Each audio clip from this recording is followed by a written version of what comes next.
Hello. It is Q&A time. Last week I put an Instagram poll on my story for you guys to ask me questions about anything. It didn't have to be about fitness.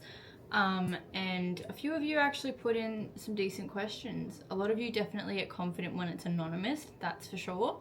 What are your goals for 2026? This is a great time to answer this because I actually just created a vision board last night. That one is mine right there. So it involves a lot of things that are already in the works. So for example, there's a lot of things on there for competing, winning certain awards. I've got my pro card up there. I've got my overall trophy up there. I've got the best bikini poser award up there. Those are all three things that I really want to achieve or at least work towards in 2026. I have, growing my social media account. So I've got a certain amount of followers that I want to hit next year. I've got mantras. I've got a YouTube plaque. I've got something else that me and Estella are working towards next year. I've got new cars. I've got photo shoots. I've got an engagement ring. Anyway, I've got, moving homes, moving to the place that I want to move to, traveling. I've got Thailand. I've got islands. I've got New York at Christmas time. That one is a really, really big goal for me. I have always wanted to go and see snow. I love Christmas. I just want to go and do that with Lockie, of course. But yeah, big goals for me in 2026. The biggest ones is purchasing a new car, moving because we're not happy where we live. There's that thing going around at the moment that it's like you don't understand how unhappy you are until you move out of the environment that you grew up in. So me and Lockie both want to move to the Gold Coast. We love it there. It is literally our second home. Every chance we get, we're visiting. The food down there, the vibes down there, it's us to a T. Obviously it's very, very fitness based as well, which is great because both me and Lockie are personal trainers, and also surrounding yourself with people that are better than you. So then you have a goal to achieve, to be greater than them, and that pushes you to be a better person. That pushes you to achieve your goals. So moving down there, yes, is definitely scary, but it's definitely something necessary for me and Lockie to grow as people, grow our business, get our names out there as well. Another big one for 2026 is obviously competing. That's obviously going to happen because I'm already in the works of that. It's more so placing. I would be happy with any placement, of course. I'm happy just getting on stage because most people don't make it to that part. So for me, getting on stage, I know it's going to happen because I've already made that decision in my mind. It's going to happen. I am going to do it. Winning my overall, going to nationals, and then growing what I have planned with other people in terms of partnerships and stuff like that. Yeah, honestly, just growing as people, growing our business together. I think me and Lockie and I also have a very, very serious chat about what we're doing with our businesses in terms of, are we going to work separately or together? Working separately is working out great. We're doing amazing as each individuals, but working together, I think working together would just make it that much better. And it's something that we both want to do. It's just obviously working out how we're going to do it. Next question is, what are you training for currently? So at the moment, my main purpose for training is I am in prep. So I've been in prep for I think 10 or 11 weeks now. I'm 18 weeks out at some point this week coming. So first show is in the Gold Coast, second show is in Melbourne.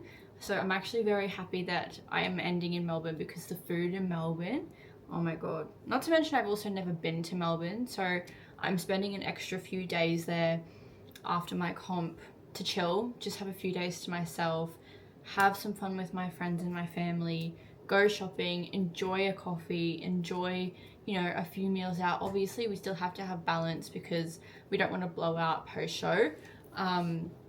But just, having that freedom for a few days afterwards, and then when I come back home, I will get straight back into routine, make sure my reverse diet is nailed, and have a very successful off season. Obviously, I am still training for, general health and mental health and physical health and all of that. But my main priority right now and the reason I am training would be definitely for prep. I have found my intensity for training has kind of remained the same. When I was starting prep, I think my body was just trying to adjust to all of these new changes, you know, cardio consistently going up, my food consistently dropping. It was kind of like, whoa, what's going on? I've never, you know, I've never done this before. So the first few weeks of prep were a bit rocky. I definitely had very high emotions. My intensity with my training was not low, but it was not as high as it usually is.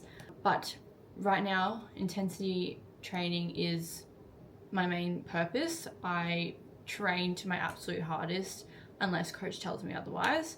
So yeah, that's kind of what I'm training for. There's nothing else really to it. The next question is, how did you meet your partner? So it's actually very funny. I was talking about this with Estella last night. I can't remember the year. If it's 2025 now, I'd say 2022. I think it was the very last month of 2021 or the very first month of 2022. He came over in the gym and he introduced himself. He was like, oh, hey, my name's Lockie, like, what's your name? And then from there, our relationship was purely platonic. We were only friends, trained together. We'd see each other maybe 3 to 4 times a week if we were at the gym at the same time, which usually we were. Have great chats. Like, it was just platonic. And I think we were friends for just over a year and a half. And meanwhile, this whole year and a half, I had the biggest crush on this man. I thought he was so attractive. I was like, man, oh man, if only he knew. And you know what? He did know. I think we both got the vibe by the end of the friendship that, you know, there was a mutual kind of feeling there, but we didn't do anything about it. And then one day he came over to me and he was like, this might be the last day I'm seeing you.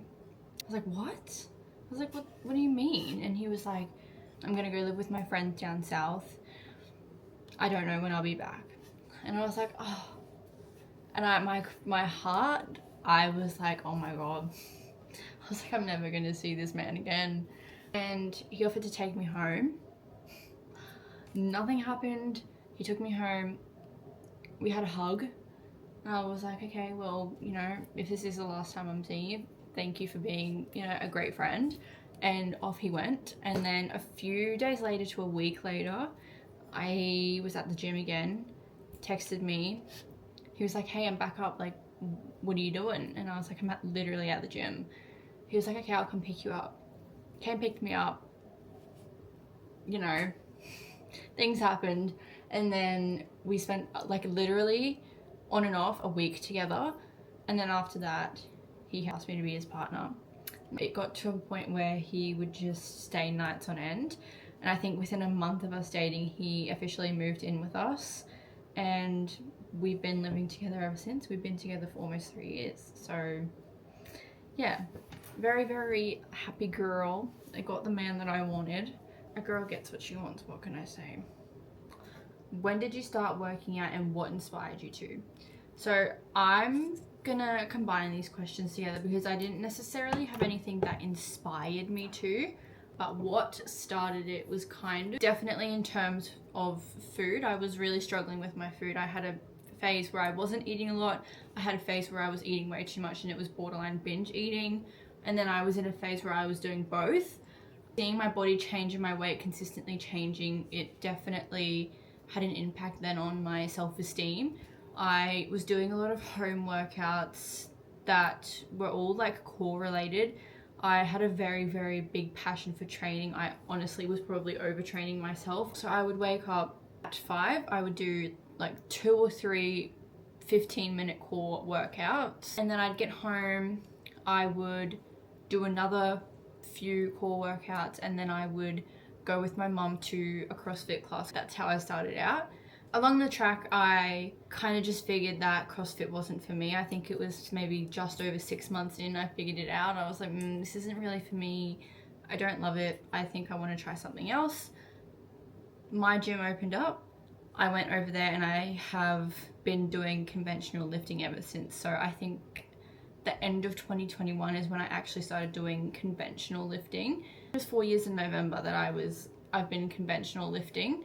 So that's kind of what pushed me into the gym. I think definitely having my mom there to be like, okay, like, come on, let's go and do this together. She also definitely helped me. And with working out and learning that it's not about the number on the scale and it's not about how skinny you are, it's more about how healthy you are and how strong you can get and how great that feeling is. When I started to learn that from lifting, that's when my relationship with food started to definitely heal itself. I was starting to learn balance. I was starting to learn what calories and macros were. I was starting to learn that it's okay to eat certain things every now and then and still get the goals that I want to get. So I definitely think lifting has changed a lot in my life. I don't know, it's hard to say what I would be doing or who I would be if I didn't make that decision to go with my mom that one single day. I did get a few questions about comp. So one of the questions was, are you vlogging on comp day? What goes into comp? So I'm going to combine the two. Because of how much goes into comp, especially on the day, I am definitely going to try my best to vlog comp, but obviously I have to put myself first. So if vlogging is going to stress me out way too much, then I won't do it. What goes into comp leading up?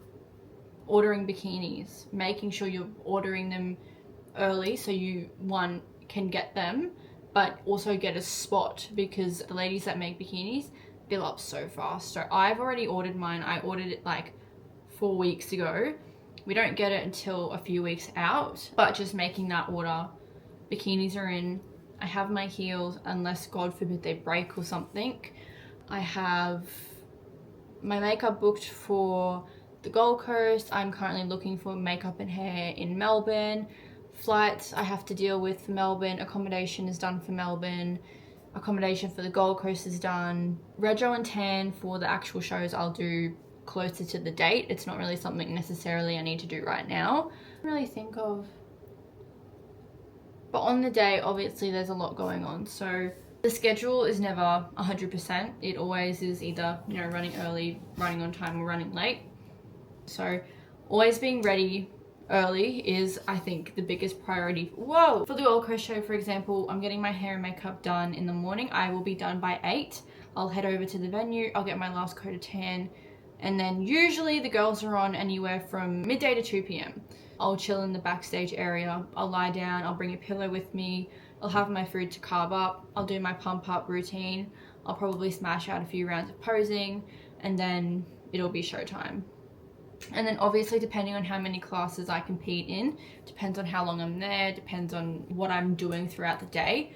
I think Gold Coast show I'll be competing in first timers, juniors, potentially novice. I'm not too sure yet. And then Melbourne will be juniors, novice, and probably that.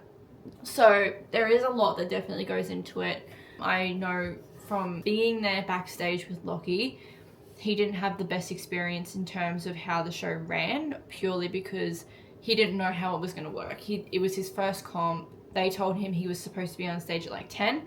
They took him backstage at 9 as he was getting his carbs ready to go. Learning from that, being backstage, I know to be prepared for absolutely anything.